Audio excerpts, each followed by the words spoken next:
Part 4. Be a Leader, How to Change People Without Giving Offense or Arousing Resentment. Chapter 1. If you must find fault, this is the way to begin. A friend of mine was a guest at the White House for a weekend during the administration of Calvin Coolidge. Drifting into the president's private office, he heard Coolidge say to one of his secretaries, "That's a very pretty dress you are wearing this morning, and you are a very attractive young woman." That was probably the most effusive praise Silent Cal had ever bestowed upon a secretary in his life. It was so unusual, so unexpected, that the secretary blushed in confusion. Then Coolidge said, "Now, don't get stuck up. I just said that to make you feel good. From now on, I wish you would be a little more careful with your punctuation." His method was probably a bit obvious, but the psychology was superb. It is always easier to listen to unpleasant things after we have heard some praise of our good points. A barber lathers a man before he shaves him, and that is precisely what McKinley did back in 1896 when he was running for president. One of the prominent Republicans of that day had written a campaign speech that he felt was just a trifle better than Cicero and Patrick Henry and Daniel Webster all rolled into one.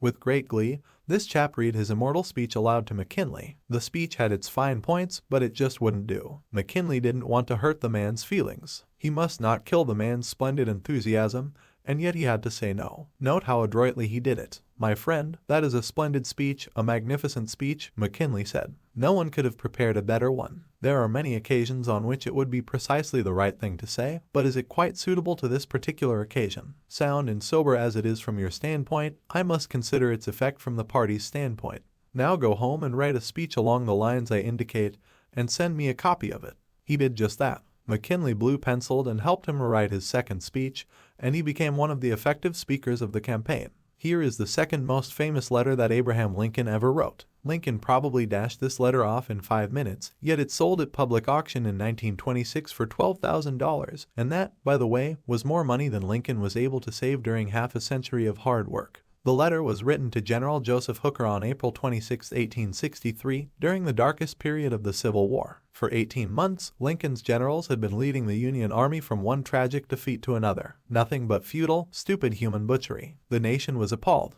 Thousands of soldiers had deserted from the army, and even the Republican members of the Senate had revolted and wanted to force Lincoln out of the White House. "We are now on the brink of destruction," Lincoln said. "It appears to me that even the Almighty is against us. I can hardly see a ray of hope." Such was the period of black sorrow and chaos out of which this letter came. I am printing the letter here because it shows how Lincoln tried to change an obstreperous general when the very fate of the nation could have depended upon the general's action. This is perhaps the sharpest letter Abe Lincoln wrote after he became president, yet you will note that he praised General Hooker before he spoke of his grave faults. Yes, they were grave faults, but Lincoln didn't call them that. Lincoln was more conservative, more diplomatic. Lincoln wrote, "There are some things in regard to which I am not quite satisfied with you." Talk about tact and diplomacy. Here is the letter addressed to General Hooker. "I have placed you at the head of the Army of the Potomac. Of course, I have done this upon what appears to me to be sufficient reasons, and yet I think it best for you to know that there are some things in regard to which I am not quite satisfied with you. I believe you to be a brave and skillful soldier, which, of course, I like. I also believe you do not mix politics with your profession, in which you are right.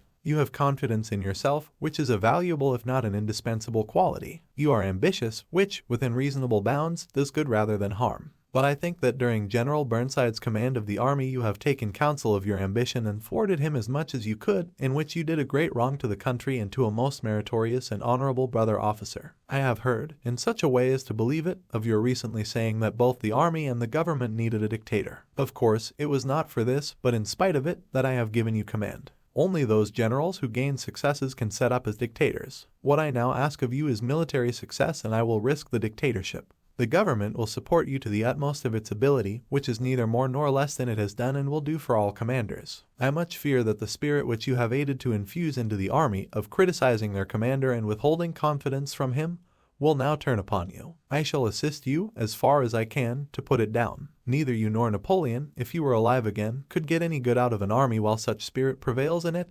And now beware of rashness. Beware of rashness, but with energy and sleepless vigilance, go forward and give us victories. You are not a Coolidge, a McKinley, or a Lincoln. You want to know whether this philosophy will operate for you in everyday business contacts. Will it? Let's see. Let's take the case of W.P. Gaw of the Work Company, Philadelphia. The Work Company had contracted to build and complete a large office building in Philadelphia by a certain specified date. Everything was going along well, the building was almost finished, when suddenly the subcontractor making the ornamental bronze work to go on the exterior of this building declared that he couldn't make delivery on schedule. What? An entire building held up. Heavy penalties, distressing losses, all because of one man. Long-distance telephone calls, arguments, heated conversations, all in vain. Then Mr. Gaw was sent to New York to beard the bronze lion in his den. Do you know you are the only person in Brooklyn with your name? Mr. Gaw asked the president of the subcontracting firm shortly after they were introduced. The president was surprised. No, I didn't know that. Well, said Mr. Gaw, when I got off the train this morning, I looked in the telephone book to get your address, and you're the only person in the Brooklyn phone book with your name. I never knew that, the subcontractor said. He checked the phone book with interest. Well, it's an unusual name, he said proudly. My family came from Holland and settled in New York almost 200 years ago. He continued to talk about his family and his ancestors for several minutes. When he finished that, Mr. Gaw complimented him on how large a plant he had and compared it favorably with a number of similar plants he had visited.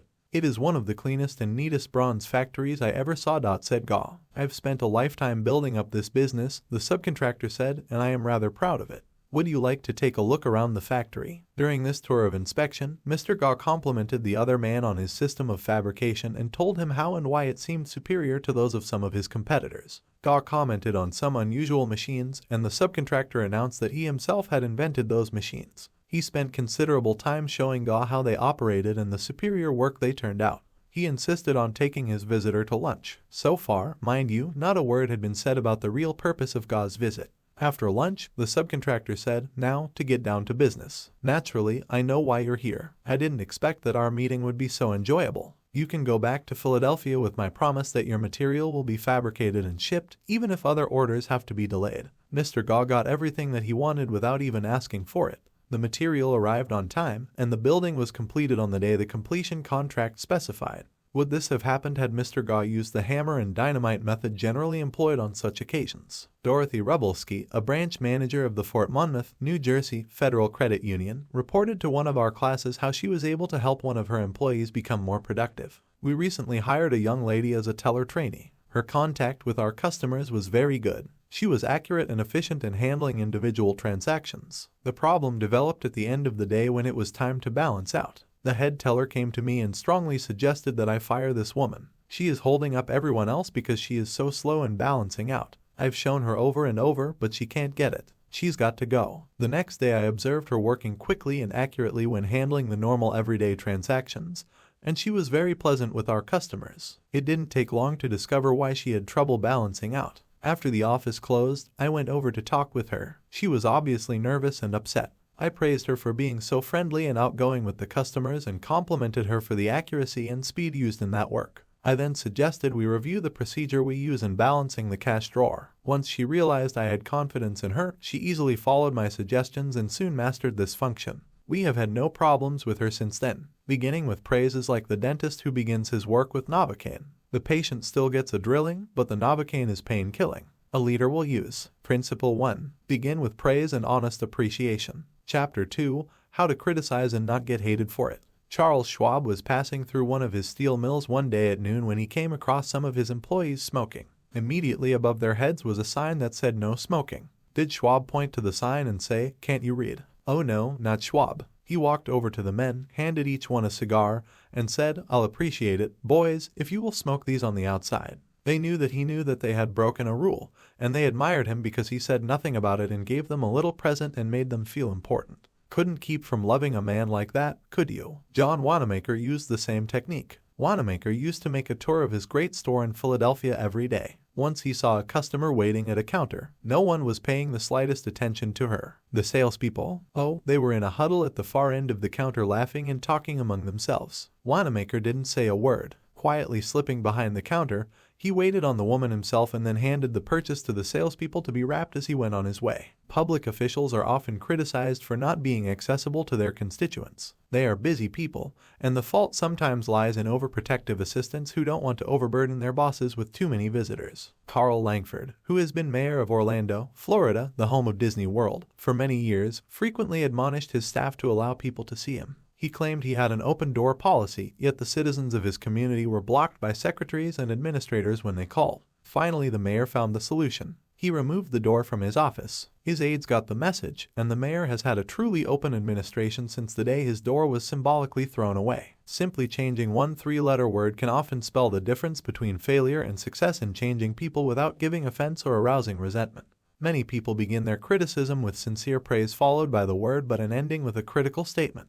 For example, in trying to change a child's careless attitude towards studies, we might say, "We're really proud of you, Johnny, for raising your grades this term. But if you had worked harder on your algebra, the results would have been better." In this case, Johnny might feel encouraged until he heard the word but. He might then question the sincerity of the original praise. To him, the praise seemed only to be a contrived lead into a critical inference of failure. Credibility would be strained, and we probably would not achieve our objectives of changing Johnny's attitude toward his studies. This could be easily overcome by changing the word but to an. "We're really proud of you, Johnny, for raising your grades this term, and by continuing the same conscientious efforts next term, your algebra grade can be up with all the others." Now, Johnny would accept the praise because there was no follow-up of an inference of failure. We have called his attention to the behavior we wish to change indirectly, and the chances are he will try to live up to our expectations. Calling attention to one's mistakes indirectly works wonders with sensitive people who may resent bitterly any direct criticism. Marge Jacob of Woonsocket, Rhode Island, told one of our classes how she convinced some sloppy construction workers to clean up after themselves when they were building additions to her house. For the first few days of the work, when Mrs. Jacob returned from her job, she noticed that the yard was strewn with the cut ends of lumber. She didn't want to antagonize the builders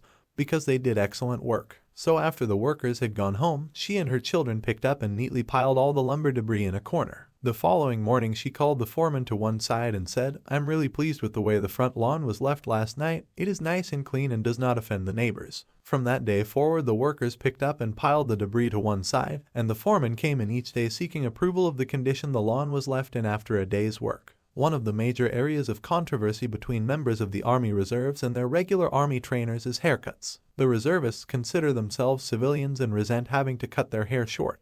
Master Sergeant Harley Kaiser of the 542nd Hussar School addressed himself to this problem when he was working with a group of reserve non-commissioned officers. As an old-time regular Army Master Sergeant, he might have been expected to yell at his troops and threaten them. Instead, he chose to make his point indirectly. "Gentlemen," he started, "you are leaders. You will be most effective when you lead by example. You must be the example for your men to follow. You know what the Army regulations say about haircuts. I am going to get my hair cut today, although it is still much shorter than some of yours. You look at yourself in the mirror, and if you feel you need a haircut to be a good example, we'll arrange time for you to visit the post barbershop." The result was predictable. Several of the candidates did look in the mirror and went to the barbershop that afternoon and received regulation haircuts. Sergeant Kaiser commented the next morning that he already could see the development of leadership qualities in some of the members of the squad. On March 8, 1887, the eloquent Henry Ward Beecher died. The following Sunday, Lyman Abbott was invited to speak in the pulpit left silent by Beecher's passing.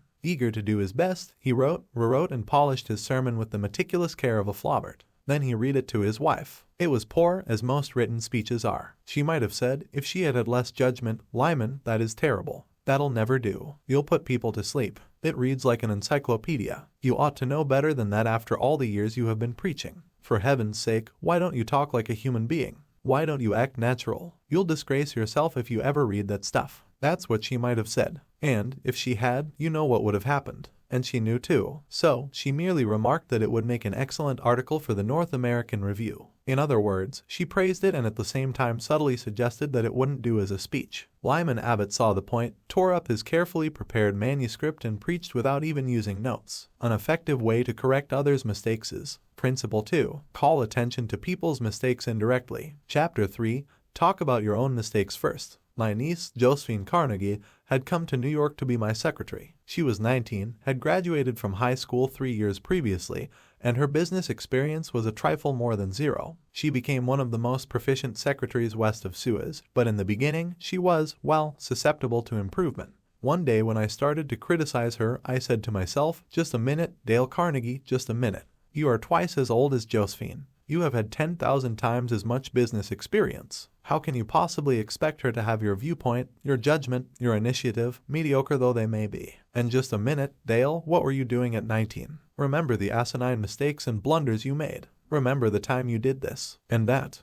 After thinking the matter over honestly and impartially, I concluded that Josephine's batting average at 19 was better than mine had been, and that, I'm sorry to confess, isn't paying Josephine much of a compliment. So after that, when I wanted to call Josephine's attention to a mistake, I used to begin by saying, "You have made a mistake, Josephine, but the Lord knows it's no worse than many I have made. You were not born with judgment. That comes only with experience, and you are better than I was at your age. I have been guilty of so many stupid, silly things myself, I have very little inclination to criticize you or anyone. But don't you think it would have been wiser if you had done so and so? It isn't nearly so difficult to listen to a recital of your faults if the person criticizing begins by humbly admitting that he, too, is far from impeccable. E.g., Dillistone, an engineer in Brandon, Manitoba, Canada, was having problems with his new secretary. Letters he dictated were coming to his desk for signature with 2 or 3 spelling mistakes per page. Mr. Dillistone reported how he handled this. Like many engineers, I have not been noted for my excellent English or spelling.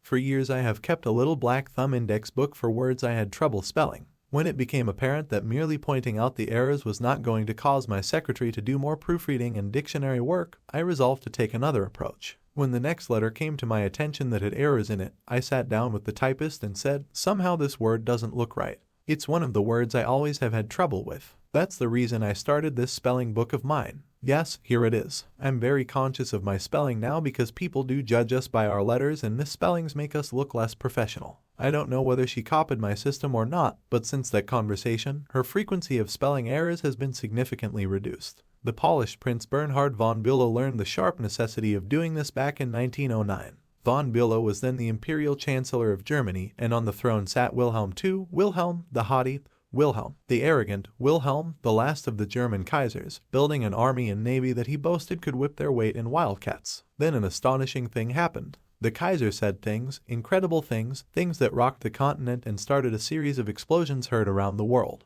To make matters infinitely worse, the Kaiser made silly, egotistical, absurd announcements in public. He made them while he was a guest in England, and he gave his royal permission to have them printed in the Daily Telegraph. For example, he declared that he was the only German who felt friendly toward the English, that he was constructing a navy against the menace of Japan, that he, and he alone, had saved England from being humbled in the dust by Russia and France, that it had been his campaign plan that enabled England's Lord Roberts to defeat the Boers in South Africa, and so on and on. No other such amazing words had ever fallen from the lips of a European king in peacetime within 100 years. The entire continent buzzed with the fury of a hornet's nest. England was incensed. German statesmen were aghast. And in the midst of all this consternation, the Kaiser became panicky and suggested to Prince von Bülow, the Imperial Chancellor, that he take the blame. Yes, he wanted von Bülow to announce that it was all his responsibility, that he had advised his monarch to say these incredible things. "But, Your Majesty," von Bülow protested, "it seems to me utterly impossible that anybody either in Germany or England could suppose me capable of having advised Your Majesty to say any such thing."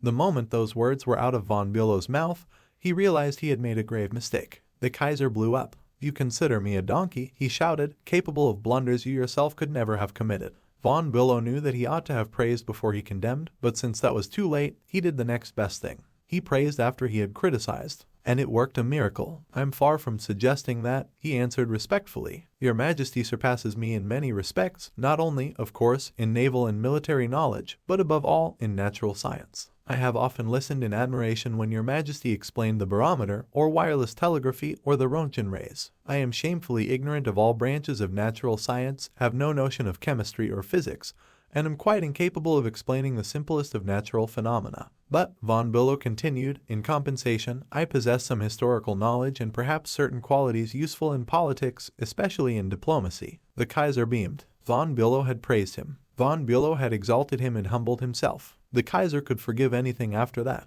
"Haven't I always told you," he exclaimed with enthusiasm, "that we complete one another famously? We should stick together, and we will." He shook hands with von Bülow not once but several times, and later in the day he waxed so enthusiastic that he exclaimed with doubled fists, "If anyone says anything to me against Prince von Bülow, I shall punch him in the nose." Von Bülow saved himself in time, but, canny diplomat that he was, he nevertheless had made one error. He should have begun by talking about his own shortcomings and Wilhelm's superiority, not by intimating that the Kaiser was a half-wit in need of a guardian. If a few sentences humbling oneself and praising the other party can turn a haughty, insulted Kaiser into a staunch friend, imagine what humility and praise can do for you and me in our daily contacts. Rightfully used, they will work veritable miracles in human relations. Admitting one's own mistakes, even when one hasn't corrected them, can help convince somebody to change his behavior. This was illustrated more recently by Clarence Sirhusen of Timonium, Maryland, when he discovered his 15-year-old son was experimenting with cigarettes. "Naturally, I didn't want David to smoke," Mr. Sirhusen told us, "but his mother and I smoked cigarettes. We were giving him a bad example all the time. I explained to Dave how I started smoking at about his age and how the nicotine had gotten the best of me and now it was nearly impossible for me to stop. I reminded him how irritating my cough was and how he had been after me to give up cigarettes not many years before. I didn't exhort him to stop or make threats or warn him about their dangers. All I did was point out how I was hooked on cigarettes and what it had meant to me. He thought about it for a while and decided he wouldn't smoke until he had graduated from high school. As the years went by, David never did start smoking and has no intention of ever doing so. As a result of that conversation, I made the decision to stop smoking cigarettes myself, and with the support of my family, I have succeeded. A good leader follows this principle. Principle 3. Talk about your own mistakes before criticizing the other person. Chapter 4. No one likes to take orders. I once had the pleasure of dining with Miss Ida Tarbell, the Dean of American Biographers. When I told her I was writing this book, we began discussing this all-important subject of getting along with people. And she told me that while she was writing her biography of Owen D. Young, she interviewed a man who had sat for 3 years in the same office with Mr. Young.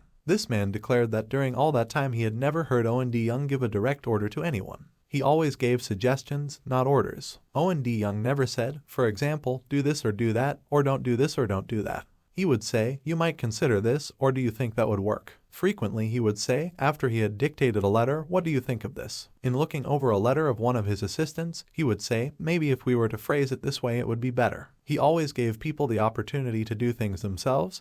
He never told his assistants to do things, he let them do them, let them learn from their mistakes. A technique like that makes it easy for a person to correct errors. A technique like that saves a person's pride and gives him or her a feeling of importance. It encourages cooperation instead of rebellion. Resentment caused by a brash order may last a long time, even if the order was given to correct an obviously bad situation. Dan Santarelli, a teacher at a vocational school in Wyoming, Pennsylvania, told one of our classes how one of his students had blocked the entranceway to one of the school's shops by illegally parking his car in it. One of the other instructors stormed into the classroom and asked in an arrogant tone, "Whose car is blocking the driveway?" When the student who owned the car responded, the instructor screamed, "Move that car and move it right now, or I'll wrap a chain around it and drag it out of there." Now that student was wrong. The car should not have been parked there. But from that day on, not only did that student resent the instructor's action, but all the students in the class did everything they could to give the instructor a hard time and make his job unpleasant. How could he have handled it differently? If he had asked in a friendly way, "Whose car is in the driveway?" and then suggested that if it were moved, other cars could get in and out, the student would have gladly moved it and neither he nor his classmates would have been upset and resentful. Asking questions not only makes an order more palatable, it often stimulates the creativity of the persons whom you ask. People are more likely to accept an order if they have had a part in the decision that caused the order to be issued. When Ian MacDonald of Johannesburg, South Africa, the general manager of a small manufacturing plant specializing in precision machine parts, had the opportunity to accept a very large order, he was convinced that he would not meet the promised delivery date. The work already scheduled in the shop and the short completion time needed for this order made it seem impossible for him to accept the order. Instead of pushing his people to accelerate their work and rush the order through, he called everybody together, explained the situation to them, and told them how much it would mean to the company and to them if they could make it possible to produce the order on time. Then he started asking questions. Is there anything we can do to handle this order? Can anyone think of different ways to process it through the shop that will make it possible to take the order? Is there any way to adjust our hours or personnel assignments that would help? The employees came up with many ideas and insisted that he take the order. They approached it with a "we can do it" attitude, and the order was accepted, produced, and delivered on time. An effective leader will use. Principle 4. Ask questions instead of giving direct orders. Chapter 5. Let the other person save face. Years ago, the General Electric Company was faced with the delicate task of removing Charles Steinmetz from the head of a department. Steinmetz, a genius of the first magnitude when it came to electricity, was a failure as the head of the calculating department. Yet the company didn't dare offend the man. He was indispensable and highly sensitive, so they gave him a new title. They made him consulting engineer of the General Electric Company, a new title for work he was already doing, and let someone else head up the department. Steinmetz was happy, so were the officers of G. They had gently maneuvered their most temperamental star, and they had done it without a storm by letting him save face. Letting one save face. How important, how vitally important that is, and how few of us ever stop to think of it. We ride roughshod over the feelings of others, getting our own way, finding fault, issuing threats, criticizing a child or an employee in front of others, without even considering the hurt to the other person's pride. Whereas a few minutes' thought, a considerate word or two, a genuine understanding of the other person's attitude, would go so far toward alleviating the sting. Let's remember that the next time we are faced with the distasteful necessity of discharging or reprimanding an employee, firing employees is not much fun. Getting fired is even less fun. Our business is mostly seasonal. Therefore, we have to let a lot of people go after the income tax rush is over. It's a byword in our profession that no one enjoys wielding the axe. Consequently, the custom has developed of getting it over as soon as possible, and usually in the following way: sit down, Mr. Smith. The season's over, and we don't seem to see any more assignments for you. Of course, you understood you were only employed for the busy season anyhow, etc. etc. The effect on these people is one of disappointment and a feeling of being let down. Most of them are in the accounting field for life, and they retain no particular love for the firm that drops them so casually. I recently decided to let our seasonal personnel go with a little more tact and consideration. So I call each one and only after carefully thinking over his or her work during the winter. And I've said something like this: Mr. Smith, you've done a fine job.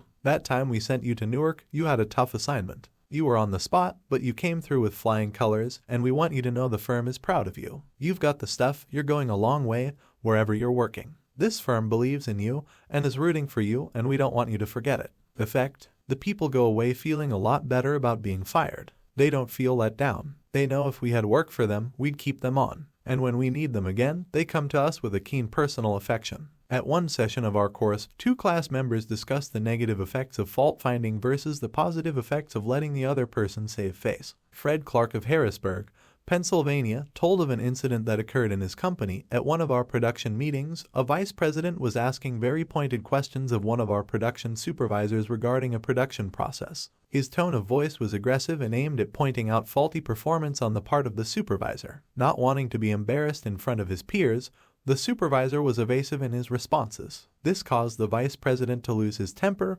berate the supervisor, and accuse him of lying. Any working relationship that might have existed prior to this encounter was destroyed in a few brief moments. This supervisor, who was basically a good worker, was useless to our company from that time on. A few months later, he left our firm and went to work for a competitor where I understand he is doing a fine job. Another class member, Anna Matzone, related how a similar incident had occurred at her job, but what a difference in approach and results. Ms. Matzone, a marketing specialist for a food packer, was given her first major assignment, the test marketing of a new product. She told the class, "When the results of the test came in, I was devastated. I had made a serious error in my planning, and the entire test had to be done all over again. To make this worse, I had no time to discuss it with my boss before the meeting in which I was to make my report on the project. When I was called on to give the report, I was shaking with fright. I had all I could do to keep from breaking down, but I resolved I would not cry and have all those men make remarks about women not being able to handle a management job because they are too emotional. I made my report briefly and stated that due to an error I would repeat the study before the next meeting.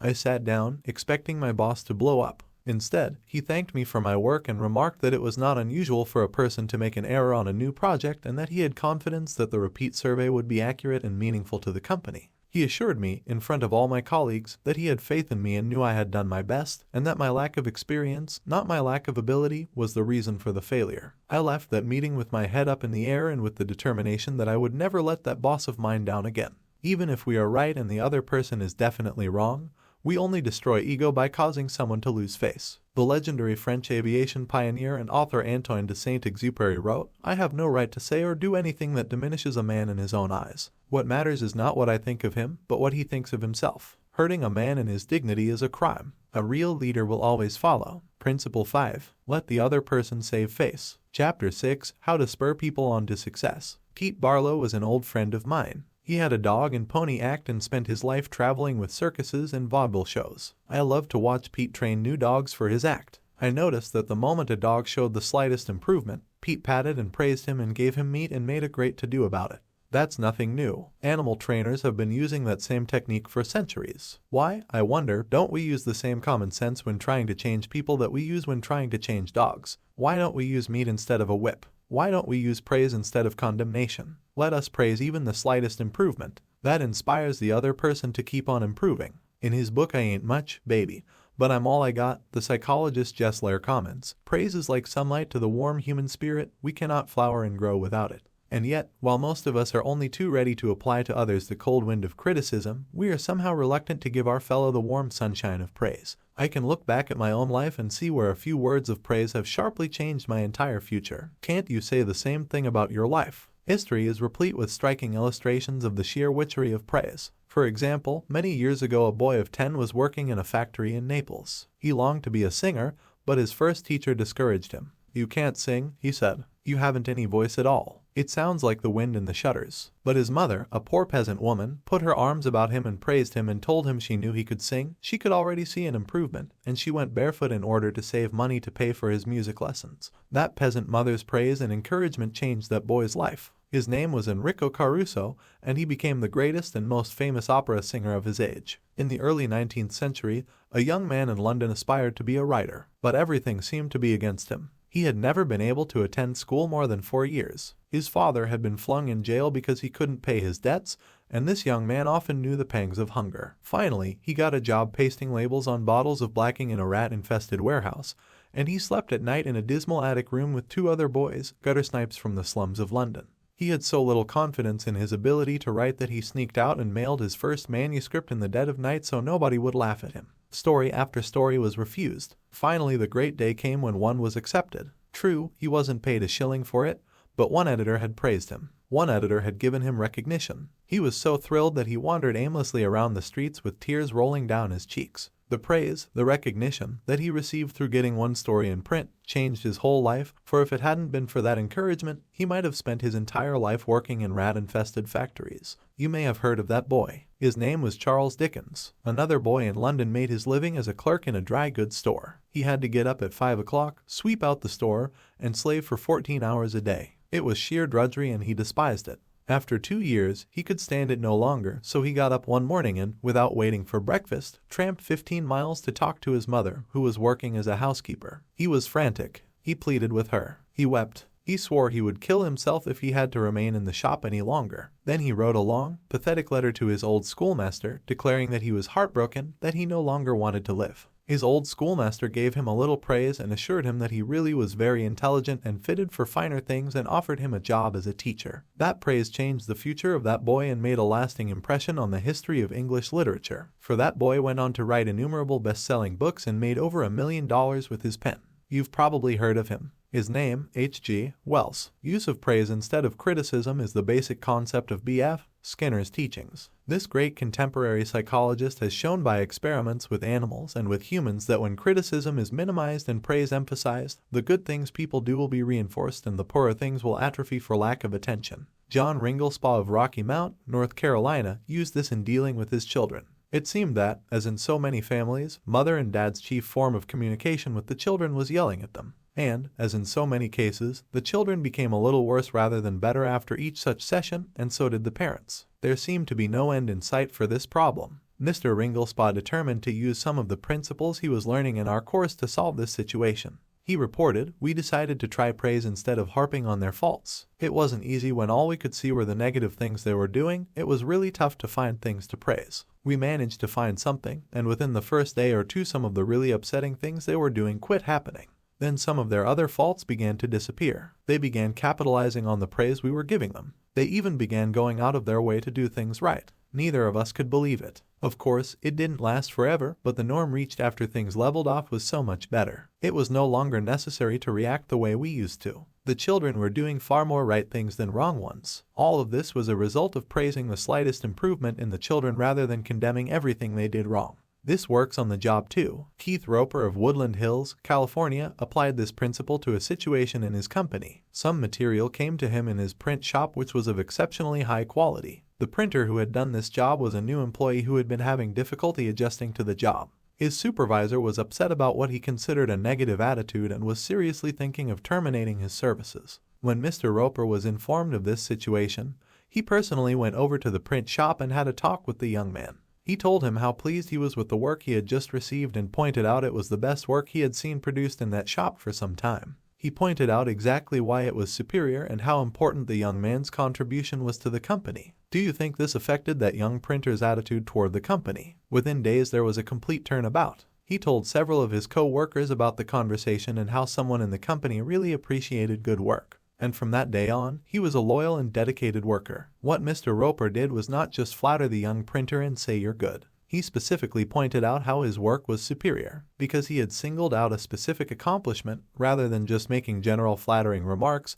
His praise became much more meaningful to the person to whom it was given. Everybody likes to be praised, but when praise is specific, it comes across as sincere, not something the other person may be saying just to make one feel good. Remember, we all crave appreciation and recognition and will do almost anything to get it. But nobody wants insincerity. Nobody wants flattery. Let me repeat, the principles taught in this book will work only when they come from the heart. I am not advocating a bag of tricks. I am talking about a new way of life, talking about changing people.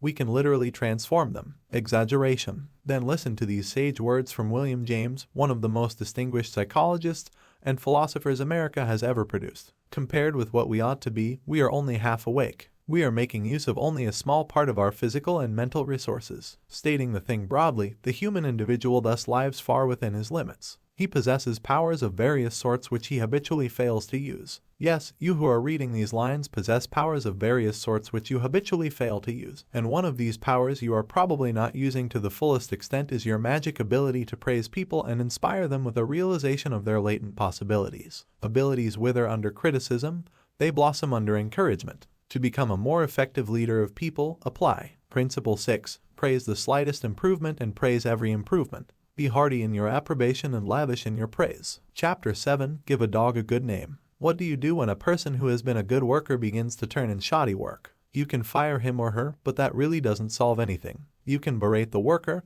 but this usually causes resentment. Henry Henk, a service manager for a large truck dealership in Lowell, Indiana, had a mechanic whose work had become less than satisfactory. Instead of bawling him out or threatening him, Mr. Henk called him into his office and had a heart-to-heart talk with him. "Bill," he said, "you are a fine mechanic. You have been in this line of work for a good number of years. You have repaired many vehicles to the customer's satisfaction. In fact, we've had a number of compliments about the good work you have done. Yet, of late, the time you take to complete each job has been increasing and your work has not been up to your own old standards. Because you have been such an outstanding mechanic in the past, I felt sure you would want to know that I am not happy with this situation, and perhaps jointly we could find some way to correct the problem." Bill responded that he hadn't realized he had been falling down in his duties and assured his boss that the work he was getting was not out of his range of expertise and he would try to improve in the future. Did he do it? You can be sure he did. He once again became a fast and thorough mechanic. With that reputation Mr. Henk had given him to live up to,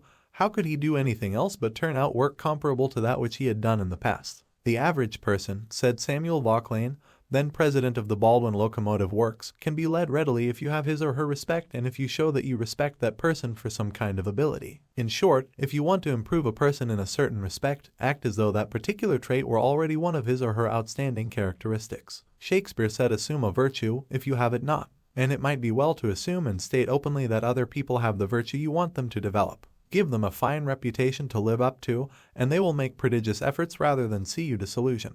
Georgette Leblanc, in her book Souvenirs, My Life with Maeterlinck, describes the startling transformation of a humble Belgian Cinderella. "A servant girl from a neighboring hotel brought my meals," she wrote. She was called Marie the dishwasher because she had started her career as a scullery assistant.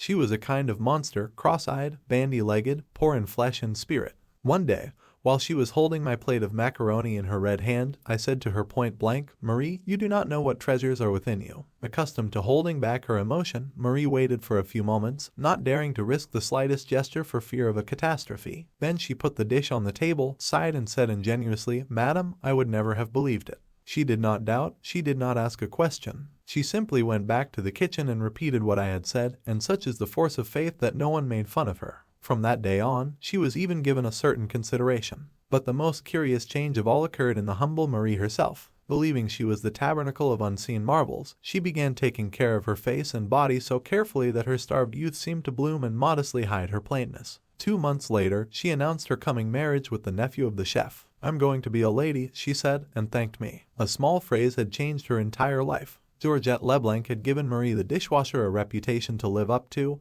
and that reputation had transformed her. Bill Parker, a sales representative for a food company in Daytona Beach, Florida, was very excited about the new line of products his company was introducing and was upset when the manager of a large independent food market turned down the opportunity to carry it in his store. Bill brooded all day over this rejection and decided to return to the store before he went home that evening and try again.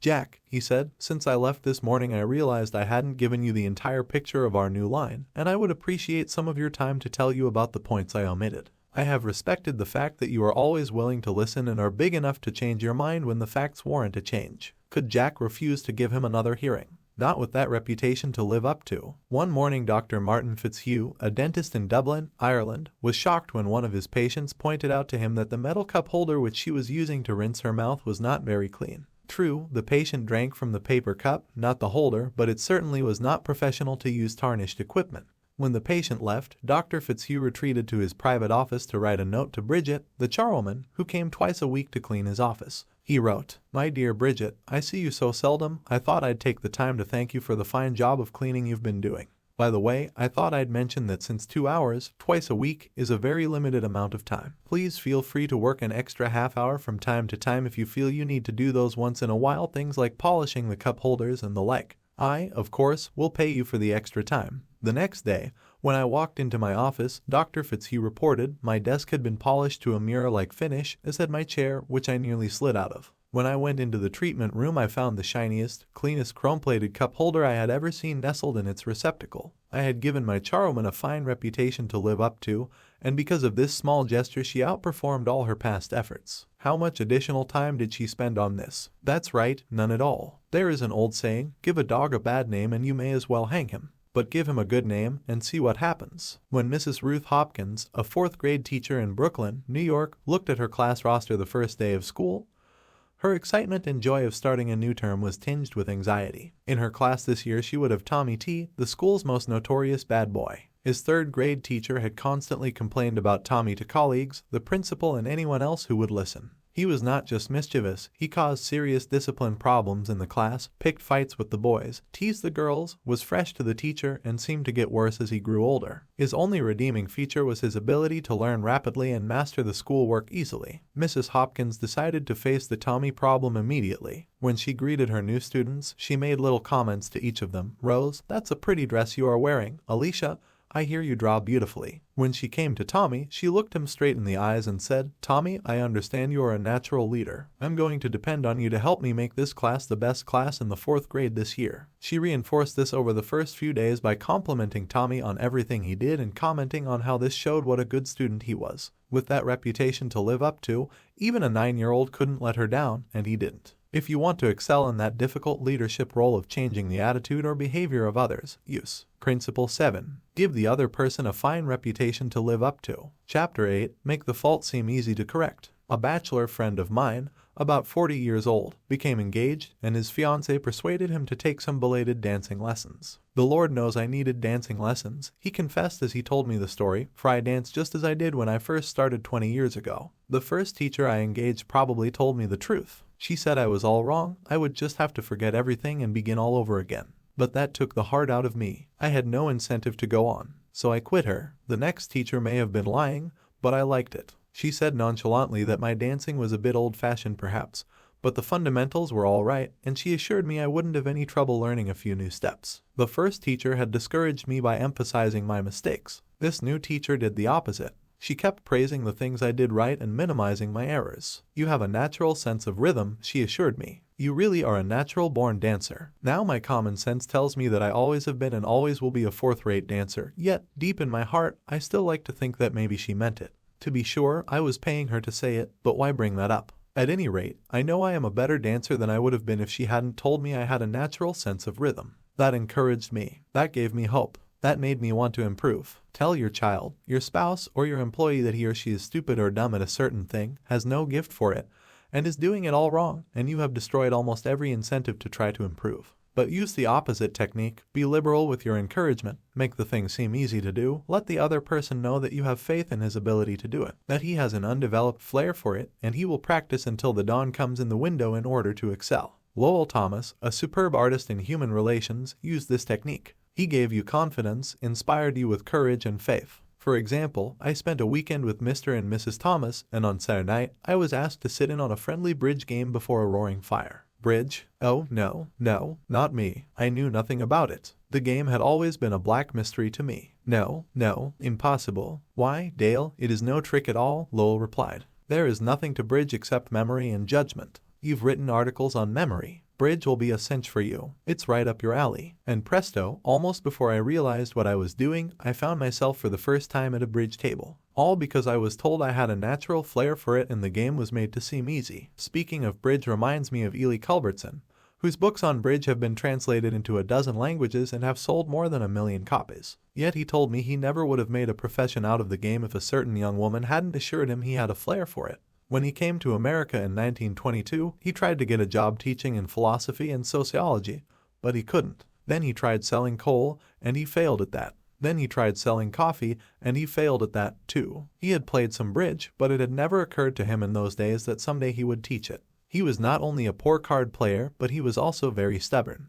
He asked so many questions and held so many post-mortem examinations that no one wanted to play with him. Then he met a pretty bridge teacher, Josephine Dillon, fell in love and married her. She noticed how carefully he analyzed his cards and persuaded him that he was a potential genius at the card table. It was that encouragement and that alone, Culbertson told me, that caused him to make a profession of bridge. Clarence M. Jones, one of the instructors of our course in Cincinnati, Ohio, told how encouragement and making faults seem easy to correct completely changed the life of his son. In 1970, my son David, who was then 15 years old, came to live with me in Cincinnati. He had led a rough life. In 1958, his head was cut open in a car accident, leaving a very bad scar on his forehead. In 1960, his mother and I were divorced and he moved to Dallas, Texas, with his mother. Until he was 15, he had spent most of his school years in special classes for slow learners in the Dallas school system. Possibly because of the scar, school administrators had decided he was brain injured and could not function at a normal level. He was 2 years behind his age group, so he was only in the 7th grade.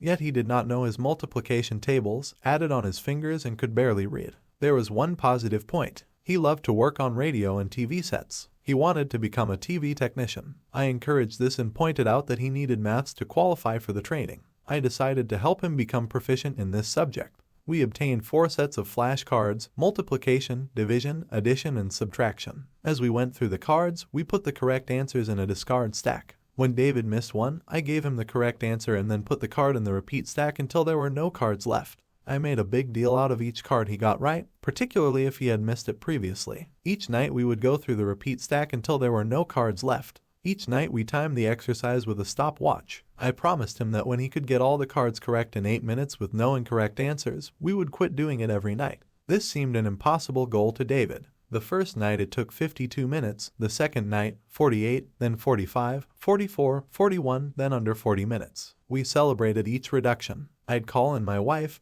and we would both hug him and we'd all dance a jig. At the end of the month he was doing all the cards perfectly in less than 8 minutes. When he made a small improvement he would ask to do it again. He had made the fantastic discovery that learning was easy and fun. Naturally his grades in algebra took a jump. It is amazing how much easier algebra is when you can multiply. He astonished himself by bringing home a B in maths. That had never happened before. Other changes came with almost unbelievable rapidity. His reading improved rapidly, and he began to use his natural talents in drawing. Later in the school year, his science teacher assigned him to develop an exhibit.